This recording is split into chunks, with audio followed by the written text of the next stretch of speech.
Orlean żyje w napięciu. Dni są podobne do siebie. Głód, strach, plotki, modlitwy. Noc jest gorsza, bo wtedy wszystko wydaje się bliżej. Dźwięki obozu wroga, odległe krzyki, trzask drewna, czasem świst, którego nie widać, a który nagle kończy czyjeś życie. Ludzie w Orleanie nie potrzebują już wielkich strategii. Potrzebują jednego – uwierzyć, że nie zostali sami. I wtedy do miasta wjeżdża ona, Joanna d'Arc. Nie w złotej zbroi z filmu. W realnym świecie rzeczy są brudniejsze, cięższe, prostsze. Ale symbol działa nawet wtedy, gdy nie błyszczy. Jej wjazd jest jak zapalenie światła w pomieszczeniu, w którym wszyscy siedzą po ciemku. Nie dlatego, że światło rozwiązuje problem, tylko dlatego, że nagle widać, że w ogóle da się oddychać. Tłum patrzy na nią jak na coś, co spadło z nieba. Nie dlatego, że jest piękna czy bogata, dlatego, że jest inna. Jest pewna. Idzie prosto. Jej oczy nie uciekają. I nawet jeśli w środku też się boi, to nikt tego nie widzi. W takich momentach ludzie nie pytają, czy to ma sens. Ludzie pytają, czy to daje nadzieję. Joanna przyjechała z misją, ale misja w prawdziwym świecie zawsze rozbija się o rzeczy przyziemne.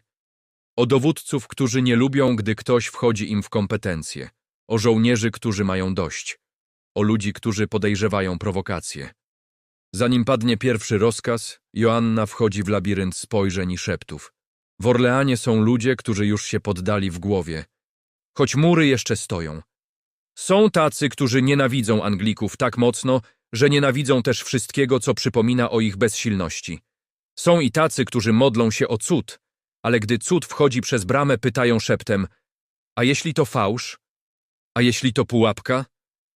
Joanna nie odpowiada na to jak dyplomatka. Odpowiada jak ktoś, kto w ogóle nie przyjmuje do wiadomości, że może przegrać. Mówi o ataku, mówi o działaniu, mówi, że trzeba iść naprzód. I tu pojawia się pierwszy zgrzyt, który jest ważny dla tej historii. Bo w mieście są dowódcy, którzy chcą grać bezpiecznie. Oni znają wojnę. Wiedzą, co znaczy szturm na umocnienia. Wiedzą, że zginą ludzie. Wiedzą, że można stracić wszystko w jeden dzień.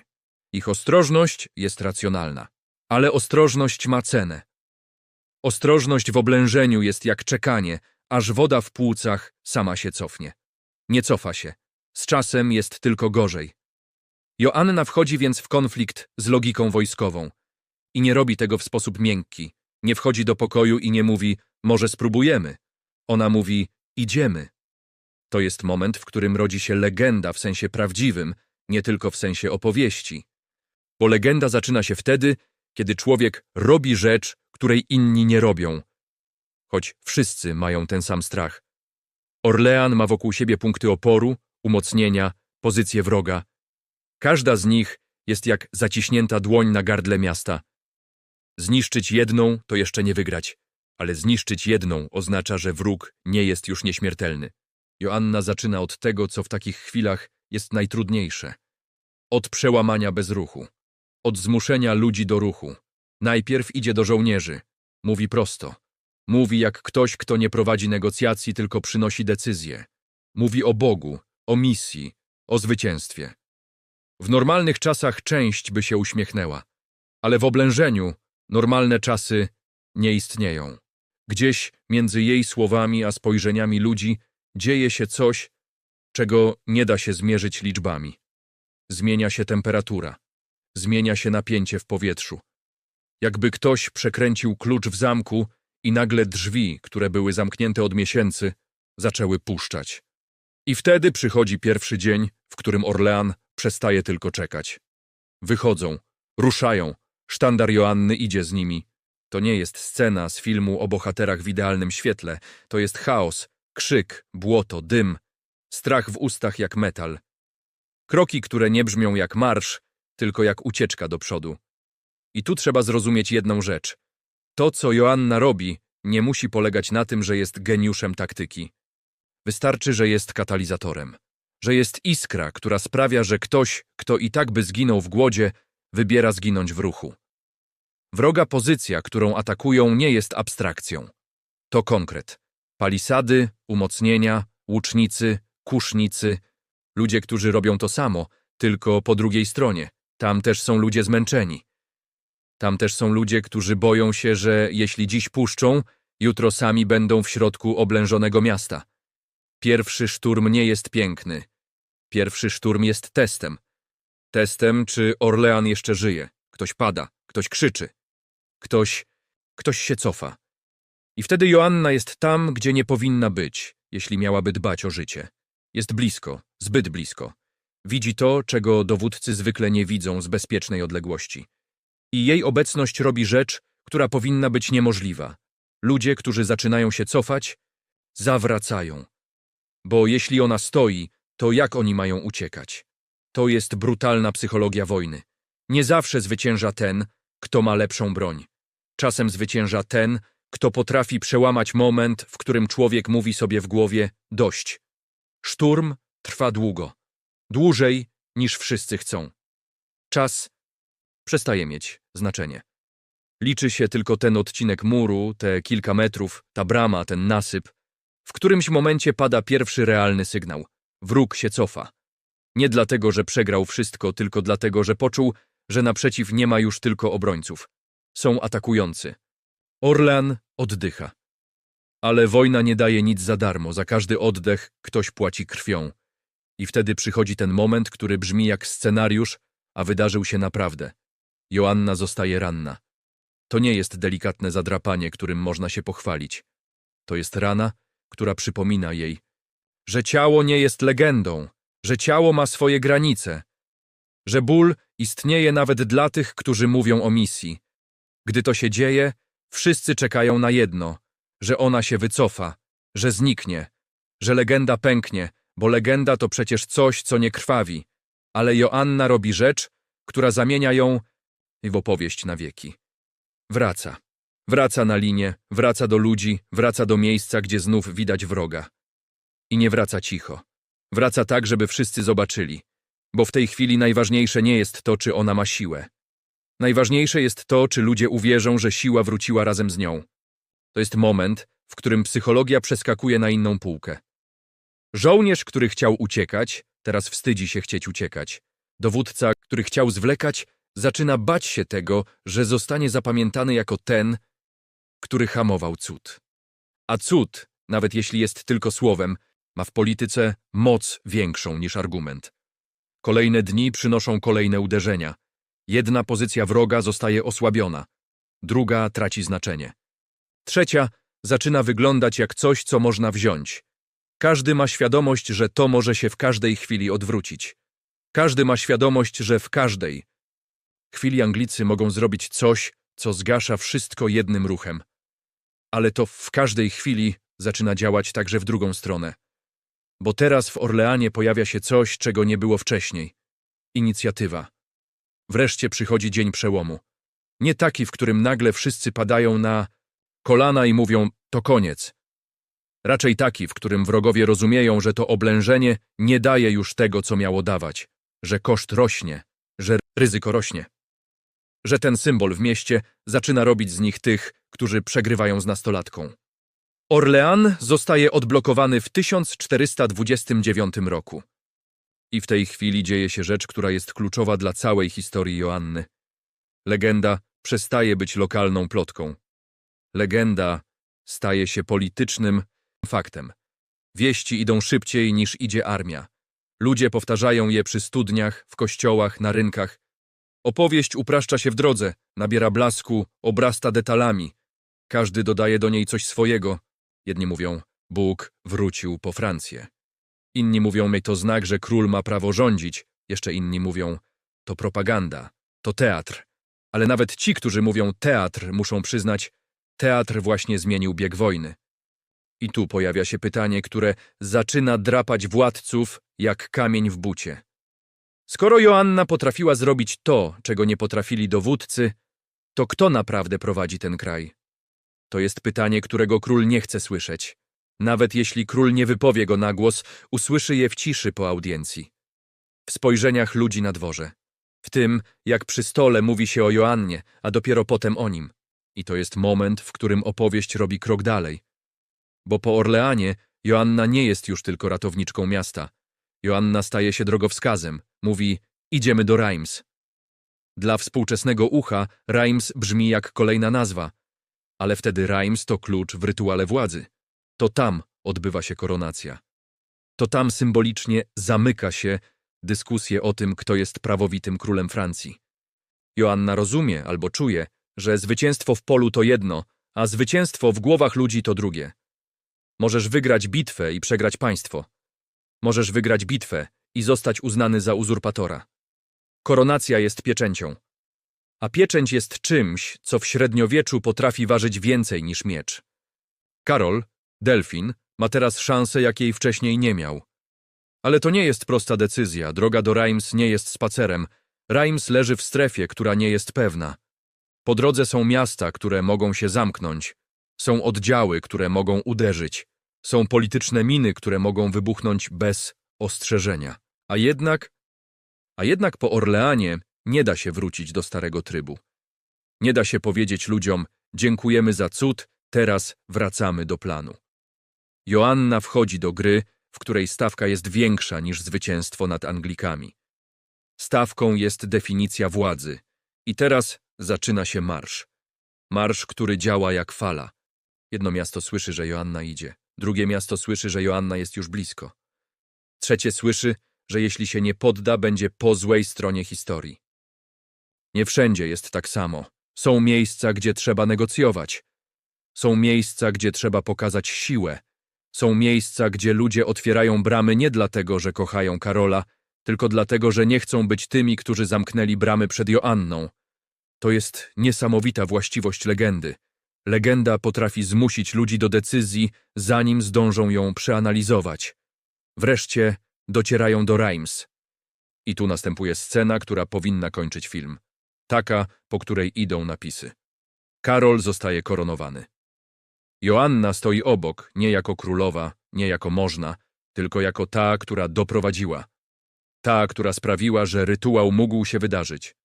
W 1429 roku Delfin staje się Karolem VII. I przez moment wydaje się, że historia się domknęła. Dziewczyna miała misję. Misja została wykonana. Król został namaszczony. Bóg jakby przemówił przez wydarzenia. Ale właśnie w takich momentach historia lubi robić coś okrutnego. Dopiero wtedy zaczyna się prawdziwy konflikt. Bo teraz, po koronacji, powstaje napięcie, którego wcześniej nie było. Joanna osiągnęła swój cel. A człowiek, który osiąga cel, staje się nieprzewidywalny dla tych, którzy chcą nim sterować. Na dworze zaczynają się rozmowy prowadzone półgłosem. Rozmowy o tym, co dalej. Rozmowy o tym, jak teraz ustabilizować sytuację. Rozmowy o tym, że może już czas wrócić do dyplomacji. Że może nie warto ryzykować.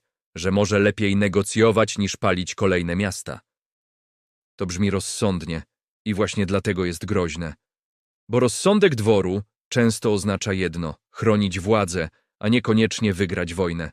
Chronić strukturę, a niekoniecznie dokończyć rewolucję.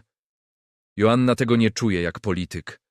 Ona to czuje jak ktoś, kto żyje w innym porządku. Dla niej zwycięstwo jest ruchem, dla dworu zwycięstwo jest kontrolą. I teraz pojawia się pytanie, które będzie ciąć tę opowieść jak nóż. Czy Joanna ma dalej prowadzić ludzi? Czy ma dalej pchać wojnę do przodu? Czy ma dalej być znakiem? Bo jeśli nadal będzie wygrywać, legenda urośnie jeszcze bardziej. A gdy legenda urośnie, może zacząć świecić jaśniej niż korona. A to jest sytuacja, której władza nienawidzi najbardziej, kiedy symbol nie należy już do niej. Właśnie wtedy zaczyna się subtelna zmiana. Nie ma jednej sceny, w której ktoś mówi: Joanno, już ci dziękujemy. Nie ma brutalnego rozkazu: odchodzisz. To nie jest tak proste. Dwór rzadko zabija legendę od razu. Dwór woli ją osłabić powoli, zmęczyć, zgubić w procedurach, zatrzymać w miejscu, gdzie nie będzie już iskrą. Joanna zaczyna napotykać opór, którego wcześniej nie było. Zaczyna napotykać zwlekanie, zaczyna napotykać decyzje odkładane na jutro. Zaczyna napotykać spojrzenia, w których jest więcej chłodu niż zachwytu. A ona nie rozumie, że władza woli czasem przegrać kawałek wojny, niż oddać ster narracji. Joanna nadal chce iść, nadal chce atakować, nadal chce pchać, nadal chce wykorzystać momentum. I to jest moment, w którym historia zaczyna się robić niebezpieczna. Bo kiedy symbol przestaje pasować do planu, symbol przestaje być chroniony. A kiedy symbol przestaje być chroniony, wystarczy jeden błąd, jeden zły dzień. Jedno miejsce na mapie, w którym nie będzie wsparcia. Jedna brama, która nie zostanie otwarta. Jedna chwila, w której ktoś powie, nie możemy teraz. I Joanna, która do tej pory wchodziła w ogień i wychodziła jako znak, zaczyna zbliżać się do momentu, w którym ogień nie będzie już metaforą. Jeszcze o tym nie wie. Jeszcze idzie. Jeszcze wierzy, że historia jest linią prostą, a nie siecią interesów. A tymczasem po drugiej stronie są ludzie, którzy rozumieją coś, co jest fundamentem tej epoki. Wojny nie wygrywa się tylko mieczem. Wojny nie wygrywa się tylko szturmem. Wojny nie wygrywa się tylko w polu. Wojny wygrywa się także w opowieści. I jeśli nie da się zatrzymać Joanny na polu bitwy, można spróbować zatrzymać ją gdzie indziej. Na papierze. W procesie. W pytaniach, które nie mają znaleźć prawdy, tylko znaleźć winę. I teraz wyobraź sobie, że jesteś na miejscu Joanny w tym momencie. Masz 19 lat. Przeszłaś przez oblężenie. Przetrwałaś ranę. Doprowadziłaś króla do koronacji. Ludzie mówią o tobie jako znaku, jako cudzie, jak o kimś, kto ma prowadzić dalej. A jednak czujesz, że coś się zmienia. Czujesz, że drzwi, które wcześniej same się otwierały, teraz otwierają się wolniej. Czujesz, że spojrzenia, które wcześniej miały w sobie zachwyt, teraz mają w sobie kalkulację. Czujesz, że władza zaczyna cię ważyć na wadze, na której nie ma miejsca na wdzięczność. I to właśnie na tym zatrzymamy się w tej części. Bo w następnej zacznie się moment, w którym legenda wchodzi w teren, gdzie nie wystarczy odwaga i wiara. Gdzie nie wystarczy sztandar. Gdzie nie wystarczy to, że ludzie cię kochają. W następnej części zobaczysz, jak historia potrafi wciągnąć człowieka w pułapkę, a potem udawać, że to była sprawiedliwość. Bo jeśli Orlean był momentem narodzin legendy, to to, co nadchodzi, będzie początkiem jej niszczenia. Joanna nie budzi się pewnego dnia z myślą, teraz mnie zdradzą. To nie działa w ten sposób. Zdrada rzadko ma formę jednego ostrego cięcia. Częściej przypomina powolne odkręcanie powietrza w pokoju. Niby oddychasz, ale z każdym dniem jest trudniej. Po koronacji w Reims wszystko wygląda jak zwycięstwo. W głowach ludzi to już nie jest tylko wojna. To jest historia, która zaczęła się domykać. Są tacy, którzy wierzą, że właśnie zobaczyli palec Boga. Są tacy, którzy mówią, że Joanna stała się bronią, jakiej Francja nie miała od dawna. Są też tacy, którzy patrzą na to wszystko jak na rosnący problem. Bo legenda ma to do siebie, że w pewnym momencie przestaje być narzędziem, zaczyna być siłą. A siła, której nie kontrolujesz, staje się zagrożeniem, nawet jeśli działa w twoim interesie. W Reims Joanna widzi Karola w koronie. Widzi moment, o którym mówiła od początku. Widzisz to w jej postawie. To nie jest triumf kogoś, kto zdobył władzę. To jest ulga kogoś, kto wypełnił misję, jakby na chwilę mogła odłożyć ciężar, którego nikt inny nawet nie zauważał. Tylko że wojna nie daje czasu na ulgę. Wojna jest jak ogień. Jeśli przestaniesz dokładać, nie wygasa od razu. Zaczyna tlić się w sposób, którego nie kontrolujesz. Joanna chce iść dalej. Dla niej momentum to świętość. Jeśli przeciwnik się cofa, nie dajesz mu czasu. Jeśli ludzie wierzą, że jesteś znakiem, wykorzystujesz to, zanim wiara zamieni się w rutynę. Ona czuje, że to jest ten moment, w którym można dokończyć dzieło. Dwór czuje coś innego.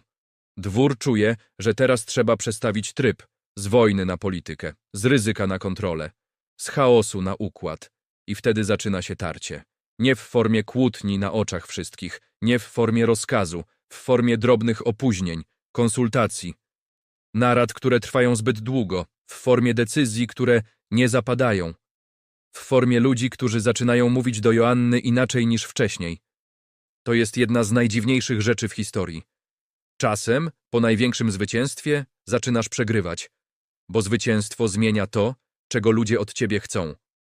Przed Reims Joanna była potrzebna jako iskra. Po Reims Joanna jest problemem, bo iskra może podpalić również tych, którzy ją trzymają. I teraz pojawia się moment, który w opowieści działa jak ostrzeżenie. Joanna chce uderzać. chce działać. A dwór zaczyna grać w zwlekanie, jakby liczył, że z czasem legenda sama się uspokoi. Jakby liczył, że ludzie przestaną patrzeć na sztandar, a znów zaczną patrzeć na koronę. Joanna tego nie rozumie. Albo rozumie i ignoruje, bo nie potrafi inaczej.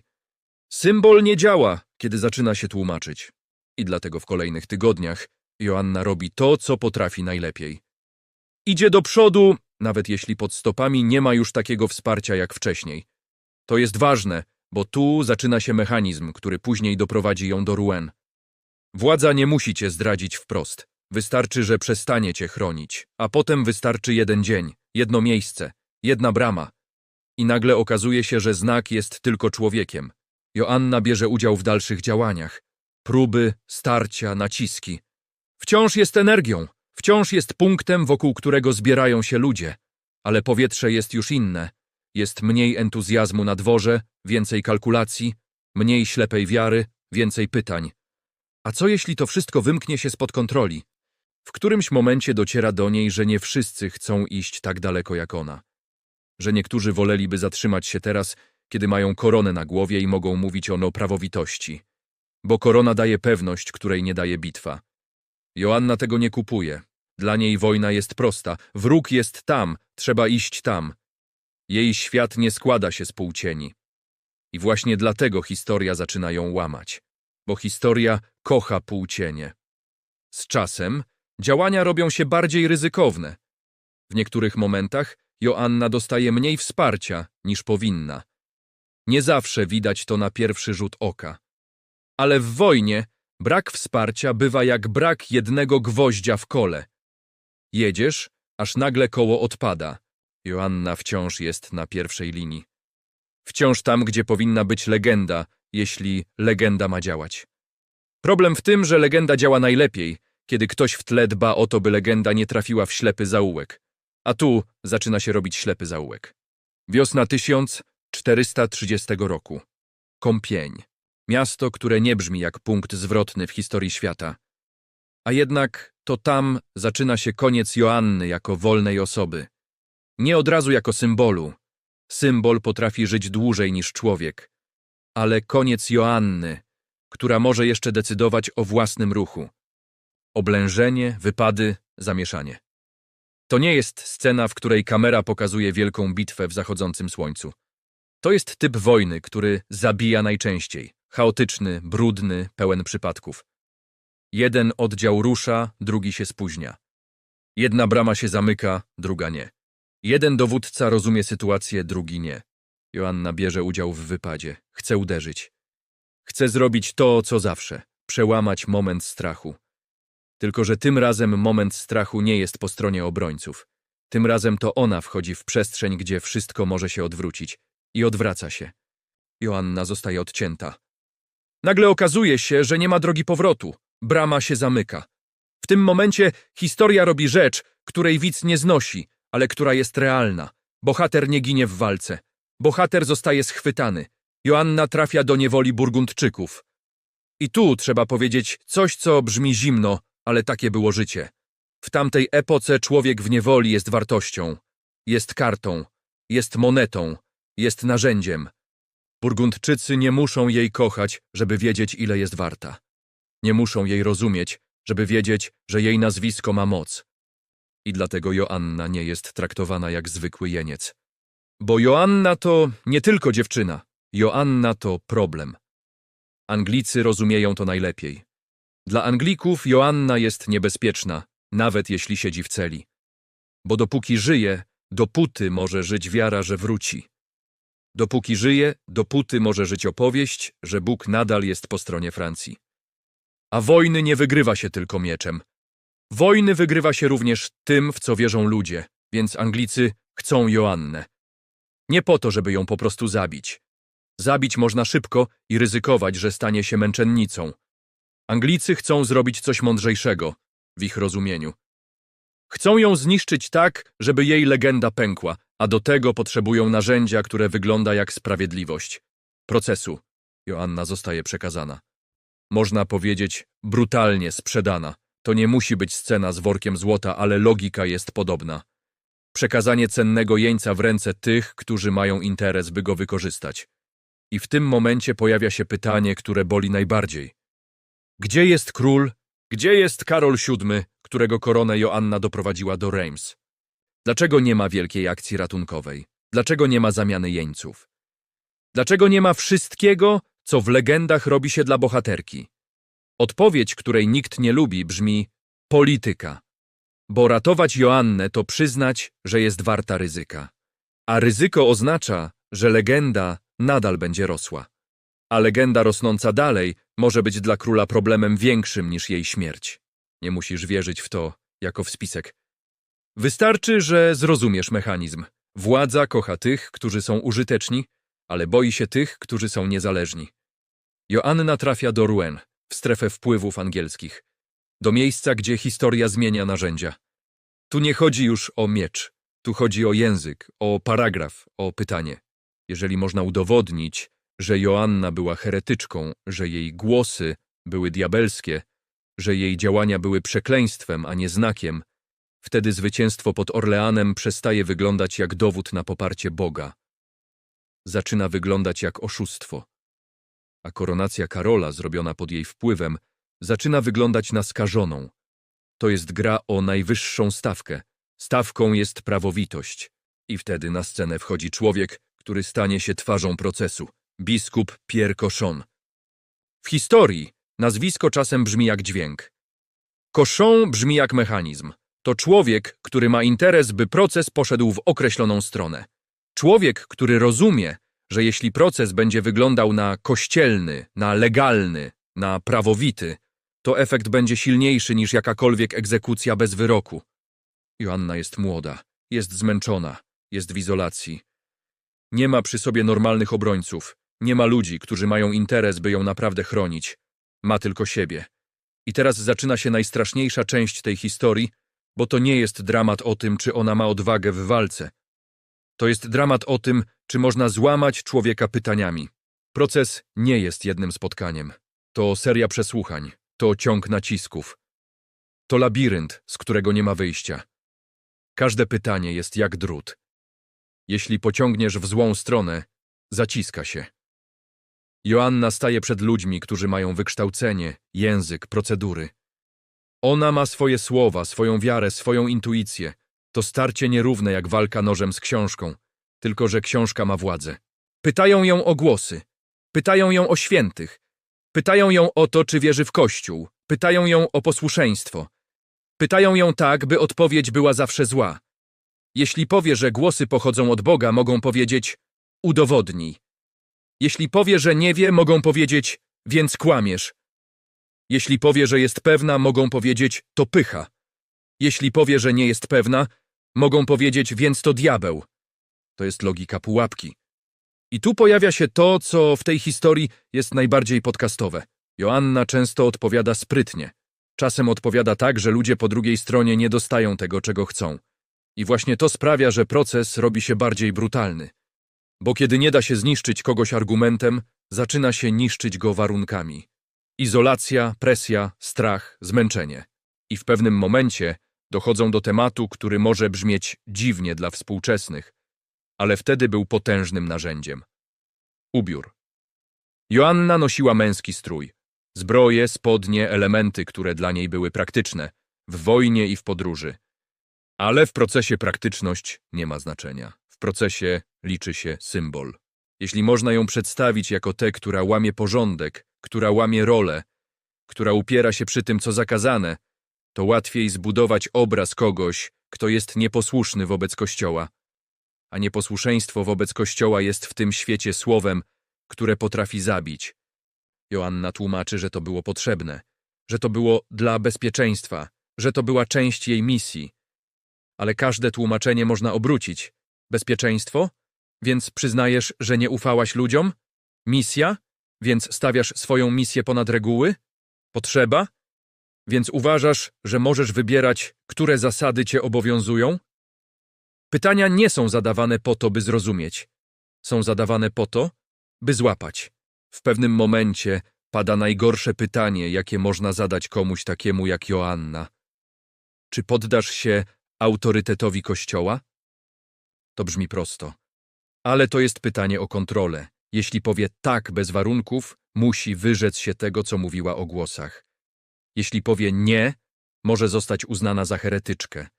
Jeśli powie tak, ale, tak o ile, tak jeśli, można to uznać za sprytne unikanie i znów nacisnąć. Joanna wchodzi w ten labirynt i próbuje nie zginąć. To jest moment, w którym ta historia przestaje być opowieścią o wojnie, a staje się opowieścią o języku jako broni. Bo w średniowieczu język miał konsekwencje fizyczne. Złe słowo mogło być wyrokiem. Proces trwa. Dni zlewają się. Joanna traci orientację w czasie, traci poczucie, że cokolwiek zależy od niej. I wtedy następuje to, co jest w tej historii najstraszniejsze. Moment złamania. Nie musi to wyglądać jak krzyk.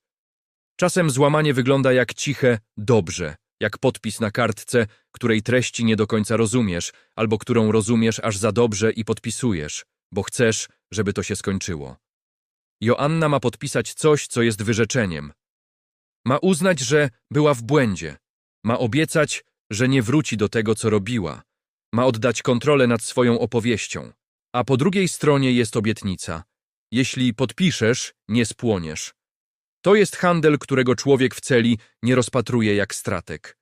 Rozpatruje jak ktoś, kto chce żyć. I tu jest moment, w którym słuchacz ma prawo się zatrzymać i poczuć chłód. Nawet jeśli Joanna podpisuje, to nie znaczy, że wygrała. To może znaczyć, że proces właśnie znalazł sposób, by ją dobić. Bo jeśli legenda podpisuje, że się myliła, legenda pęka. A jeśli legenda pęka, nawet jej życie może nie mieć już znaczenia.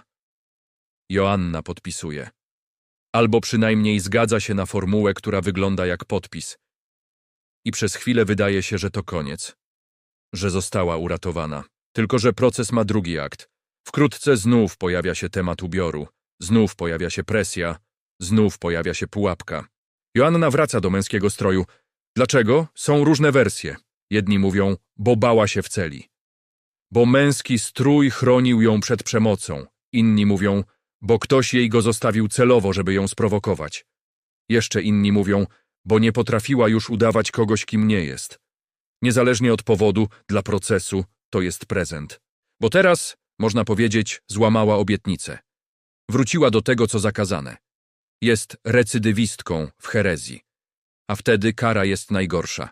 I tu kończymy tę część. Bo w następnej, ostatniej części zobaczysz finał. Jak proces domyka się jak pętla. Jak ogień wraca do Rouen i jak po śmierci Joanny historia robi coś, co zawsze boli najbardziej. Nagle zaczyna mówić, że to jednak była pomyłka. I wtedy zostaje pytanie, czy to była pomyłka? Czy plan od początku? Rouen. To samo miasto, które pamiętasz z pierwszych scen tej historii, ale teraz jest inne. Bo teraz Rouen nie jest już tylko miejscem, gdzie przetrzymuje się więźnia. Rouen jest maszyną. A maszyna, kiedy już ruszy, nie pyta, czy ktoś zasłużył. Maszyna pyta tylko, czy można domknąć procedurę. Joanna stoi w środku tej maszyny. Z jednej strony ma wiarę i własną wersję prawdy. Z drugiej strony ma ludzi, którzy nie szukają prawdy, tylko konstrukcji, która będzie wyglądała jak prawda. I to jest różnica, którą słuchacz powinien zapamiętać. W średniowieczu heretyk nie musiał być heretykiem. Wystarczyło, że dało się go tak opisać. Po złamaniu następuje cisza, która jest gorsza niż krzyk. Cisza po podpisie. Cisza po obietnicy, że jeśli się podporządkuje, uniknie ognia. Cisza, w której człowiek próbuje uwierzyć, że jeszcze ma wpływ na los. I wtedy przychodzi moment, który w tej historii jest jak zatrzaśnięcie drzwi od środka. Joanna wraca do męskiego stroju. Nie wiemy, co dokładnie wydarzyło się w celi w tych dniach. Możemy tylko składać wersje jak kawałki pękniętego lustra. Pierwsza wersja mówi, że była zastraszana i próbowała chronić się tym, co dawało jej choć cień bezpieczeństwa. Druga wersja mówi, że ktoś zostawił jej ten strój celowo, bo wiedział, że będzie to idealny pretekst. Jeszcze inna mówi, że Joanna nie potrafiła już grać roli skruchy, bo skrucha miała ją zabić inaczej, odebrać jej sens. Niezależnie od tego, co było w środku, na zewnątrz działało to jak sygnał, jak czerwone światło dla tych, którzy czekali. W procesie pojawia się słowo, które jest jak wytrych, recydywa. Powrót do herezji. złamanie obietnicy. To słowo otwiera najkrótszą drogę do wyroku, bo nie trzeba już udawać, że chodzi o naprawę duszy. Teraz można mówić, próbowaliśmy, nie dało się. Teraz kara jest konieczna. I w tym momencie widać całą inteligencję tej maszyny. Gdyby spalono Joannę od razu, świat mógłby to zobaczyć jako zemstę. Gdyby spalono ją bez szansy, łatwiej byłoby budować mit męczennicy. Ale proces dał im coś innego. Pozór, że Joanna sama wybrała swoją drogę. Pozór, że dostała możliwość uratowania się, a jednak wróciła do błędu. Pozór, że ogień nie jest polityką, tylko moralnością. To jest jedna z najważniejszych lekcji tej historii. Kiedy władza chce kogoś zniszczyć bez ryzyka, że go uwieczni, nie zawsze strzela w ciało. Czasem strzela w wiarygodność. Nadchodzi dzień egzekucji. Nie jako nagły wstrząs, tylko jako punkt na osi zdarzeń, do którego wszyscy zmierzali. Rouen zaczyna się zapełniać. Tłum jest jak żywa rzeka, która płynie tam, gdzie obiecano widowisko. Ktoś chce zobaczyć czarownicę. Ktoś chce zobaczyć świętą. Ktoś chce zobaczyć po prostu końcówkę historii, o której mówi się już wszędzie. Joanna idzie na miejsce, które znasz z początku. Konstrukcja z drewna, stos, przestrzeń, gdzie ludzie robią krok do przodu, bo chcą być bliżej. I teraz dzieje się coś, co jest paradoksalne. Im bardziej maszyna była zbudowana, by zabić legendę, tym bardziej ten moment legendę wzmacnia. Bo w chwili śmierci człowiek przestaje się bronić argumentami. Zostaje tylko obraz. A obraz jest najmocniejszą walutą w historii. Joanna prosi o krzyż. To brzmi prosto, ale w tamtym świecie to jest deklaracja. To jest ostatnia scena, która mówi: nie jestem tym, kim mnie opisali. Nie jestem diabelską sztuczką. Jestem człowiekiem, który chce umrzeć po swojej stronie. Niektórzy słyszą jej słowa, inni widzą tylko ogień. Ktoś płacze, ktoś się śmieje, ktoś odwraca wzrok. I gdzieś w tym wszystkim dzieje się rzecz, której nie da się cofnąć. Nawet jeśli proces chciał zamknąć historię, tłum ją otwiera. Bo ludzie nie wracają do domu z paragrafem. Ludzie wracają do domu z opowieścią. Ogień rośnie, dym zasłania twarz. I wtedy, w tej chwili, w której miało nastąpić wymazanie, rodzi się coś bardziej trwałego niż ciało. Rodzi się pamięć. Pamięć, która nie zawsze jest precyzyjna, ale zawsze jest silna. Pamięć, która potrafi przetrwać setki lat, bo wisi na jednym obrazie. Dziewczyna sama w ogniu przeciw systemowi. I teraz wydaje się, że historia się kończy. Ale to złudzenie. Bo najlepsze historie nie kończą się tam, gdzie kończy się życie bohatera. Najlepsze historie kończą się tam, gdzie zaczynasz rozumieć, po co to wszystko było. Po śmierci Joanny wojna trwa dalej. Świat nie zatrzymuje się, bo jedna osoba zniknęła. Tylko że jej śmierć zostawia po sobie coś w rodzaju pęknięcia. Jakby ktoś uderzył w szybę, która jeszcze się trzyma, ale rysa już idzie przez całą powierzchnię. I tu pojawia się tajemnica, która zawsze elektryzuje słuchaczy. Jeśli Joanna była fałszywa, jeśli była diabelska, jeśli była herezją, to dlaczego jej historia nie zniknęła? Dlaczego nie została zapomniana jak setki innych procesów, o których nie pamięta nikt? Można odpowiedzieć prosto, bo była skuteczna. A skuteczność jest kłopotliwa dla narracji o oszustwie. Sukces pod Orleanem i droga do Reims nie znikają tylko dlatego, że ktoś ogłosił je heretyckimi. Ludzie widzieli, co się stało. Ludzie pamiętali. Ludzie mieli własne doświadczenie. Więc system zrobił to, co robi system. Próbował przestawić ramę. Powiedzieć, to nie był cud, to była manipulacja. To nie był znak, to była choroba. To nie była misja, to był diabeł. I przez chwilę to działało. Władza ma potężny megafon, ale władza ma też problem. Megafon nie kontroluje szeptów. Lata mijają, układ sił się zmienia. Anglicy nie są już tacy pewni. Francja zaczyna odzyskiwać grunt. I wtedy, kiedy historia robi kolejny obrót, następuje rzecz, która brzmi jak ironia, a jest czystą polityką. W roku 1456, 25 lat po śmierci Joanny, następuje rewizja procesu. Oficjalna, poważna, wykonana przez Kościół. I ten proces, który miał być prawowity, zostaje unieważniony. To jest moment, w którym słuchacz powinien się zatrzymać. Bo to pytanie nie jest już o Joannę, to pytanie jest o mechanizm. Jak to możliwe, że wcześniej prawda była taka, a potem nagle prawda staje się odwrotna? Jak to możliwe, że to, co miało być sprawiedliwością, staje się błędem? I tu jest odpowiedź, której nikt nie lubi, ale która uczy. Prawo bywa instrumentem, procedura bywa narzędziem, a moralność bywa dekoracją. Rewizja mówi w praktyce, proces był wadliwy, były naciski, były manipulacje.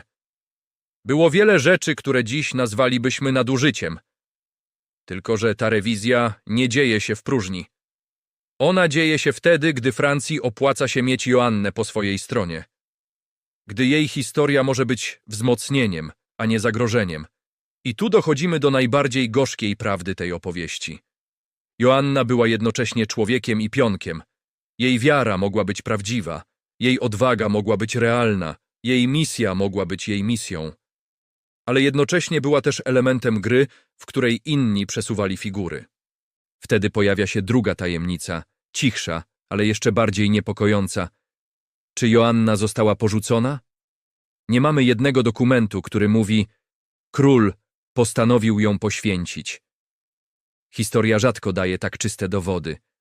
Ale mamy coś innego. Brak. Brak wielkiej próby ratunku. Brak desperacji, która pasowałaby do wdzięczności. Brak ognia po stronie tych, którym dała koronę. Ten brak jest jak cień na ścianie.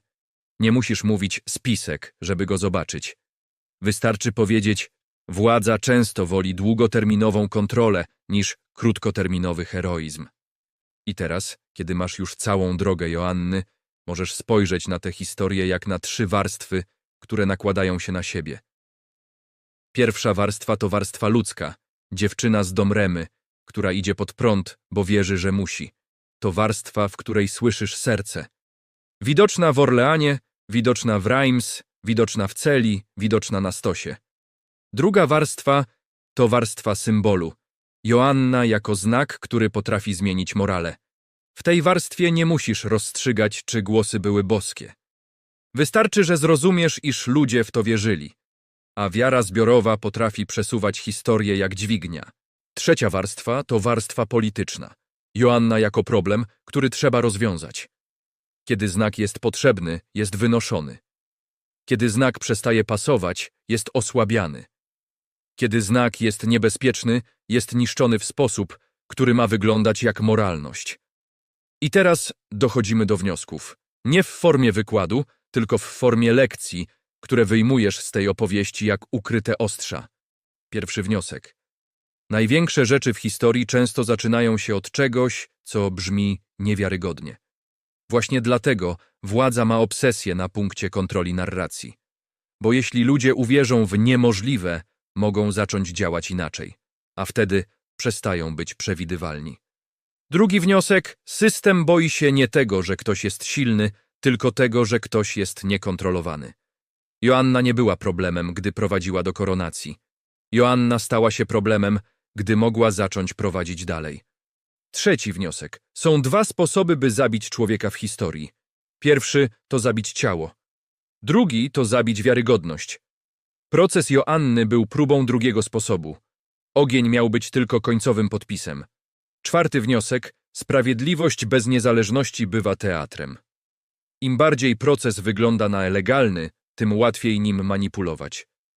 To jest przerażająco aktualne, bo mechanizm jest ponad epokami.